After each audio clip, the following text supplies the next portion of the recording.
আসসালামু আলাইকুম। শুরু করতে যাচ্ছি হরর স্টোরি বড় বৌমা গল্পের ৮ এবং অন্তিম পর্ব।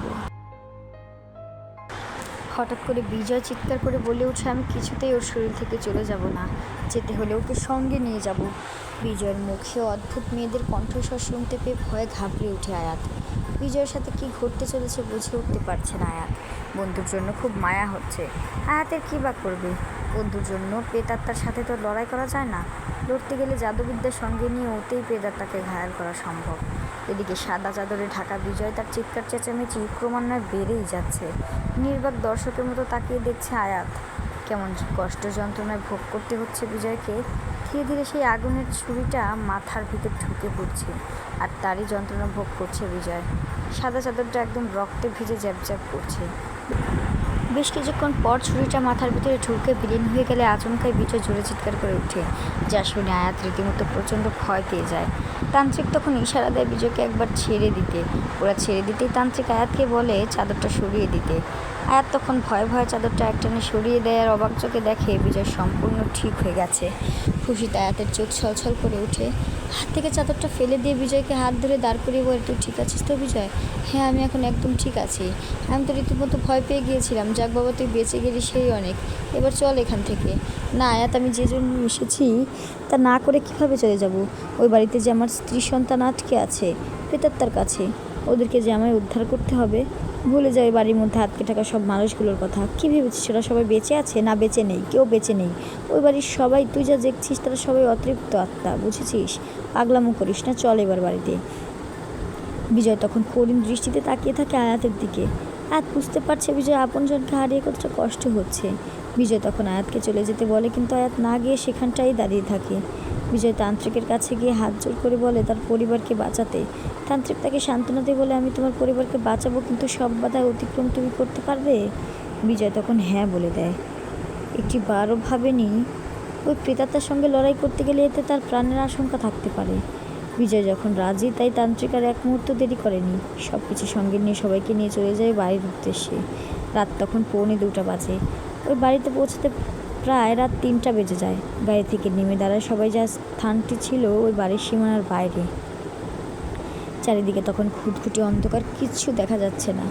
এরকম শুনশান পরিবেশে দাঁড়িয়ে আয়াত যেন মনে মনে ভীষণ ভয় হচ্ছে। তার উপরে একটা অভিশপ্ত জমিদার বাড়ি। তান্ত্রিকের সাথে আসা দুজন প্রহরীদের ডেকে 2টা তাবিজ দেয় ওদের হাতে বেঁধে দিতে। বিজয় আর আয়াত তাবিজ হাতে বেঁধে তান্ত্রিকের কাছে এসে দাঁড়ায়। তখনই তান্ত্রিক সবাইকে বলে দেয় সবাই একসাথে বাড়ির সীমানায় পা রাখতে।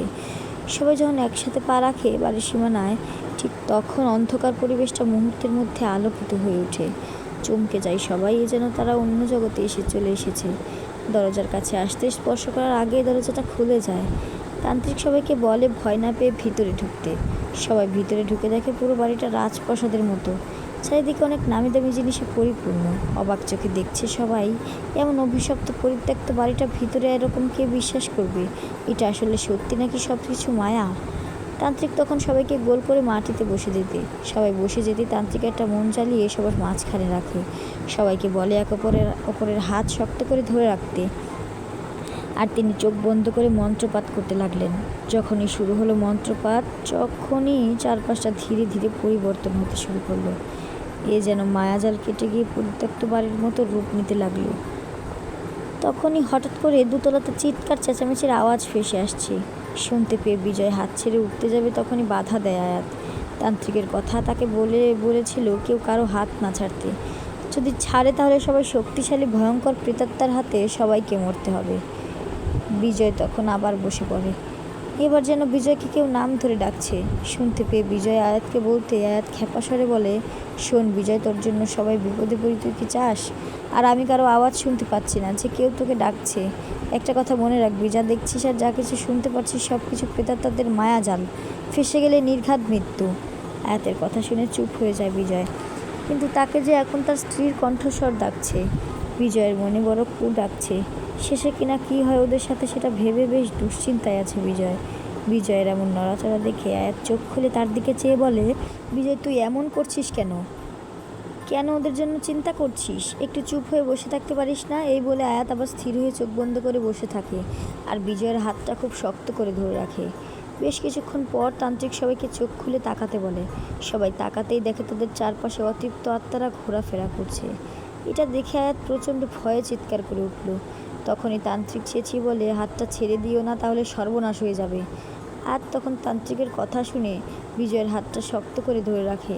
আর জোরে জোরে নিঃশ্বাস নিচ্ছে বিজয়। দেখেই বুঝতে পারছে কতটা ভয় পেয়েছে। হঠাৎ করে এবারে সবাই জোরে জোরে চিৎকার করে হামাগুড়ি দিয়ে সিঁড়ি বেয়ে নিচে নেমে আসছে তাদের কাছে। ভয়ার্ত চোখে তাকিয়ে দেখছে সবাইকে, এমন ভয়ঙ্কর দৃশ্য আগে দেখেনি সবাই। প্রত্যেকের চোখ দুটি সাদা হয়ে আছে। তাদের সবার শরীরটা রক্তাক্ত অবস্থায়, কারো হাত আছে, কারো পা নেই, আবার কারো মাথা আছে, কারো নেই। এমন ভয়ানক দৃশ্য বিজয় প্রচণ্ড ভয়ে ঘাবড়ে যায়। আর এদিকে আয়াত ভয়ে থরথর করে কাঁপছে, সাথে তান্ত্রিকের দুই প্রহরী। তাদের কাছে আসতে কেউ বিজয়কে বলে ওঠে, বাঁচাও আমাদের, বিজয় উঠে এসো, বাঁচাও আমাদের সবাইকে। এমন করুণ আর্তনাদ শুনে বিজয়ের চোখ দিয়ে দু ফোঁটা জল গড়িয়ে পড়ে। ওদের মায়াজালে ফেঁসে বিজয় যেন ওদের বাঁচাতে হাতটা ছেড়ে দিতে যাবে, তখনই তান্ত্রিক বিজয়ের চোখে মুখে পবিত্র জল ছিটিয়ে দিতেই বিজয় চমকে ওঠে। তান্ত্রিকের দিকে তাকিয়ে বিজয় হো হো করে কেঁদে ওঠে। কষ্টে আর্তনাদ তার বুকের ভিতরটা জোরে করে ছারখার হয়ে যাচ্ছে। তান্ত্রিক বিজয়কে শান্ত হতে বলে।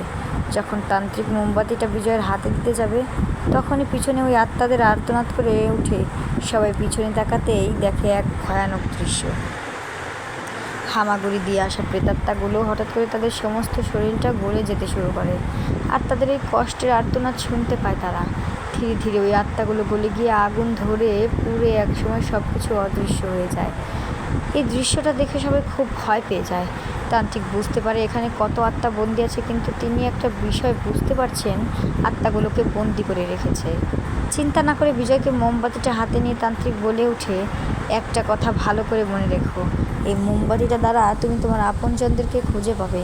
কিন্তু লক্ষ্য করবে মোমের আলোতে ওই ব্যক্তির ছায়া দেখতে পেলে বুঝবে সে মানুষ, সে বেঁচে আছে, কিন্তু তাকে কেউ কোনো দুষ্ট আত্মা নিয়ন্ত্রণ করছে, যা সে হঠাৎ করে ভয়ঙ্কর রূপ ধারণ করতে পারে। তাই দ্রুত সম্ভব এই নাও পবিত্র জল, এটা ওর শরীরে ছিটিয়ে দিবে, তাহলেই সে তার নিজস্ব জ্ঞান ফিরে পাবে।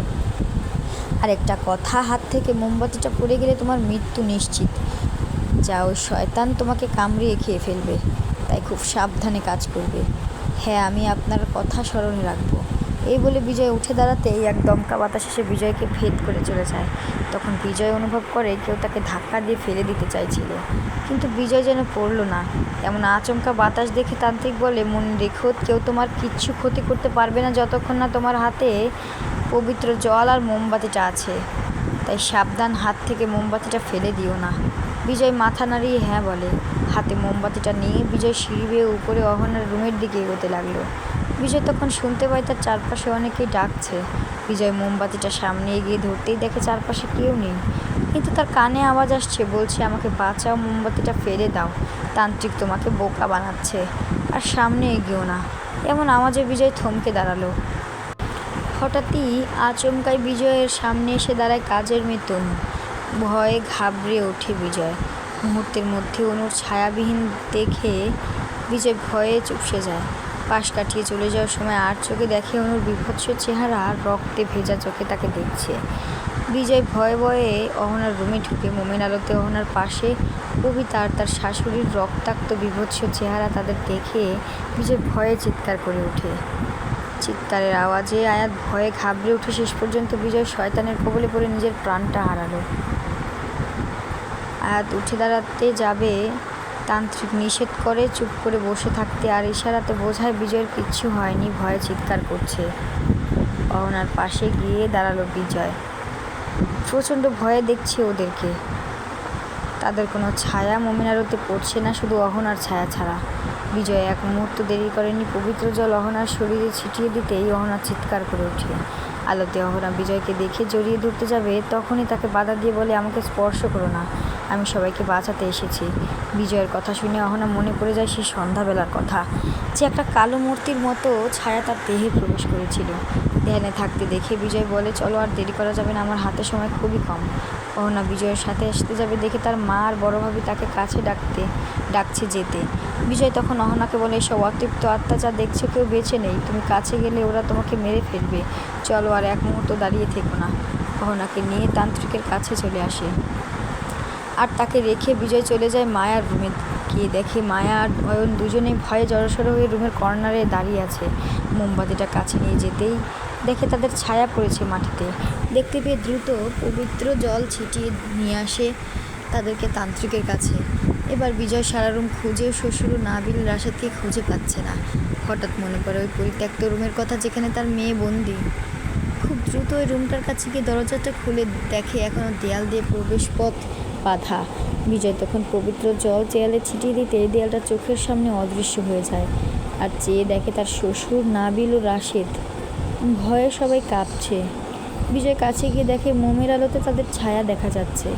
পবিত্র জল ছিটিয়ে দিয়ে পাশে চেয়ে দেখে একটা কালো মূর্তি, যেন একটা শয়তানের মূর্তি। বিজয় দেখে বুঝতে পারছে। তখন তাদেরকে বলে দ্রুত তান্ত্রিকের কাছে চলে যেতে, কিন্তু বিজয় এখানে একটা খটকা লাগে। শ্বশুরের শরীরের পবিত্র জল ছিটিয়ে দেওয়ার আগেই তিনি সরে দাঁড়ায়, আর ভুল করে বিজয় তার ছায়াটা লক্ষ্য করেনি। ওরা সবাই চলে যেতেই বিজয় শয়তানের মূর্তির নিচে দেখতে পায় তার মেয়ের কাটা রক্তাক্ত মাথাটা। নিজের মেয়ের কাটা মাথাটা দেখে মাথা তার চক্কর দিয়ে ওঠে। তখন জোরে চিৎকার করে ত্রিনা বলে কেঁদে ওঠে বিজয়। সব কিছু তার জন্য শেষ হয়ে গেল। বিজয় তখন ফিরে আসে তান্ত্রিকের কাছে। অহনাকে বিজয় সব কিছু খুলে বললে সেই মেয়ের জন্য কেঁদে ওঠে। নিঃশব্দ বাড়িটাতে অহনার আর্তনাদ যেন তীব্র হয়ে ওঠে। তান্ত্রিক তখন সবাইকে বাইরে চলে যেতে বলে। একে একে সবাই বাইরে আসার সময় তান্ত্রিক লক্ষ্য করে মিজান সাহেব তিনি আসছেন না। বিজয়ের হাত থেকে মোম আর পবিত্র পানি নিয়ে সামনে এগোতে মিজান সাহেব পাশ কাটিয়ে বাইরে এসে পড়েন। একে একে সবাই বাড়ির সীমানা পেরিয়ে আসে, কিন্তু মিজান সাহেব বাইরে এসেও দাঁড়িয়ে থাকে আর এক দৃষ্টিতে বিজয়ের দিকে চেয়েছে। সবাই তখন বাড়ির সীমানা অতিক্রম করে শুধু তান্ত্রিক আর মিজান সাহেব বাদে। তান্ত্রিকের মনে তখন সন্দেহের বাসা বাঁধে, তিনি মানুষ নাকি প্রেতাত্মা। মোমবাতিটা কাছে নিয়ে যেতে খুব দ্রুত পবিত্র জল ছিটিয়ে দিতে মিজান সাহেবের আসল রূপ ভেসে ওঠে। এ যেন খুব ভয়ানক শক্তিশালী প্রেতাত্মা। তান্ত্রিক বুঝতে পেরে দ্রুত সীমানার বাইরে আসে। ভয়ানক গর্জন করে উঠে সেই প্রেতাত্মাটা। ভয়ার্ত চোখে দেখছে সবাই।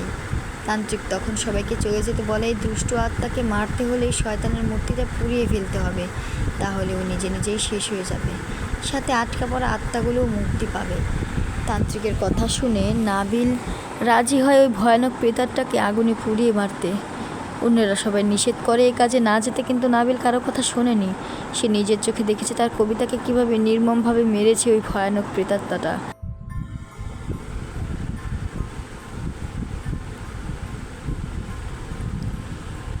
কিন্তু সত্যিটা কেউ জানতো না। তাদের বাবা বাড়ি কেনার আগেই যে এখানে এসে মারা গিয়েছে প্রেতাত্মার কবলে পড়ে, আর তারই রূপ ধরে তাদেরকে এখানে নিয়ে এসেছে তার শিকার বানাতে। নাবিল তখন মায়ার কাছে গিয়ে তার ছেলেকে মায়ের হাতে তুলে দেয়, আর ছোট ভাইকে বলে, আমি সব কিছু জানি, তুই কখনো বাবা হতে পারবি না, তাই তোর কাছে অনুরোধ, আমার ছেলেকে নিয়ে তোরা সারা জীবন একসাথে থাকবি। আজ থেকে তুই অয়নের বাবা। মায়াকে কথা দিতে বলে সারা জীবন অয়নকে মাতৃস্নেহ দিয়ে আগলে রাখতে। মায়া তাকে কথা দেয়। ছলছল চোখে তাকায় নাবিল তার ছেলেকে শেষবারের মতো দেখে নিয়ে তান্ত্রিকের হাত থেকে মোমবাতি, পবিত্র জল আর গাড়ি থেকে পেট্রোল নিয়ে চলে যায় সেই পরিত্যক্ত রুমটাতে। সবাই গাড়িতে উঠিয়ে বসে। আয়াত গাড়ি স্টার্ট করে দ্রুত চালাতে শুরু করে। কিছুক্ষণ পর সবাই বিকট আওয়াজ শুনতে পায়। গাড়ি থামিয়ে সবাই নেমে দাঁড়ায়, দেখে সেই বাড়িটা দাউ দাউ করে আগুনে জ্বলছে। সবার চোখে যেন পানি। শেষ পর্যন্ত ভয়ঙ্কর প্রেতাত্মাকে মারতে গিয়ে নাবিলের জীবন দিতে হলো। সবাই যখন গাড়িতে উঠতে যাবে তখন ভোরের আলোতে মায়া এক দৃষ্টিতে পাশ কাটিয়ে যাওয়া মহিলার দিকে চেয়ে থাকে। এমন করে পিছনে চেয়ে থাকতে দেখে মায়াকে দেখে রাশেদ জিজ্ঞেস করে, কী দেখছো ওই দিকে? মায়া তখন উত্তর দেয়, বড় ভাবিকে যেতে দেখলাম। গল্পটির পরের পর্ব এবং প্রথম পর্ব ডিসক্রিপশন বক্সে দেওয়া আছে, আপনারা সবাই দেখে নেবেন। তাহলে আজকে এই পর্যন্তই। ভালো থাকবেন সবাই। আশা করি আমার এই পর্বটাতে একটা লাইক করে যাবেন এবং পরবর্তী পর্ব সবার আগে পাওয়ার জন্য চ্যানেলটি সাবস্ক্রাইব করে যান। আল্লাহ হাফেজ।